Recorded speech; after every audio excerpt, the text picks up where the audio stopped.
Let's bring right now Pete Wehner. He's former deputy assistant to the president, senior fellow right now at the Ethics and Public Policy Center. Pete, thanks so much for being with us. Nice to be with you. Thanks for inviting me, Joe. You have written, and we're a little shocked and stunned and deeply saddened because the guy that loves Jesus, genuinely loves Jesus, Mike Huckabee, was on our show earlier. We're friends with Mike. He likes Hendrix. I mean, he's got all the bases covered. But you have gone after him in a National Review article, and you say that his foreign affairs article, where he attacked President Bush for being arrogant and having a bunker mentality, was misguided, and you said it was stunningly silly and deeply revealing. In what way? Well, it was revealing because the criticisms that he made were the kind that Jimmy Carter and Al Gore would make, not that usually conservative Republicans would make. He said that the president was at war with the world, which is not true. He spoke about the arrogant bunker mentality. He said that the president really should deal with Iran like you deal with miscommunications between parents and friends, and that's actually not how you deal with Iran. It's not that he criticized the president. I've criticized our policy on Iraq, but the grounds of the criticism I thought were wrong, and as I said, silly. And I think for a Republican running in a Republican primary, you don't want to sound like Jimmy Carter or Al Gore or the Daily Kos. Well, do you think, though, that a lot of Republicans are concerned with, let's say, what Paul Bremer did with his de-Ba'athification plan, or what Donald Rumsfeld did by not giving the generals all the troops they wanted? I mean, Republicans, I know you've heard from other Republicans, there's similar concerns about missteps after we got into Baghdad. I acknowledge those and I accept them. Actually, I've got some of the same complaints. Clearly, the post-war situation wasn't handled well. We didn't have enough troops. We didn't have the right counterinsurgency strategy. We have it now with Dave Petraeus. That wasn't the grounds of my criticism for the Foreign Affairs article. As I said, it was the nature of his criticisms as they related to this arrogant bunker mentality that we really weren't. We were having a problem in communications with dictators in the world. Well, sometimes it's actually the nature of the regimes that cause the problems.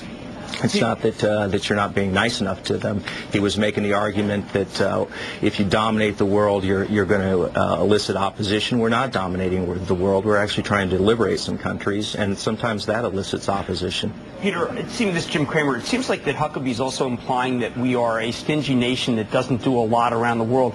Isn't it true that we're the most, by far, the most generous nation in the world toward both friend and foe? Yeah, that was another criticism that bothered me. The implicit in his argument is that it wasn't a generous nation. If we were generous, we'd be well loved. The reality is that we are generous. We give a huge amount in foreign aid. The President's Global AIDS Initiative, which increased the amount of money to combat global AIDS by 5 times over the Clinton administration, is one of the great, generous, humane foreign policy achievements ever. And the reality is that we liberated more than 50 million people from 2 of the most despotic and cruel regimes in modern history. And that was an act of generosity. It's come at a lot of cost to us in terms of human lives and in terms of money. And it's cost more in lives and money than it should have. But the reality is that the impulse was generous, and I think when all is said and done, we'll be looked back on in history as having done the right thing and the generous thing. Peter, in pertaining to the Foreign Affairs article written by Governor Huckabee, I mean, and the words that he used, I mean, isn't it also true that we're dealing with an administration that led us into war on faulty intelligence, an administration that brought up the possibility of World War III, which appears to be on intelligence that is still sort of hard to decipher at this point?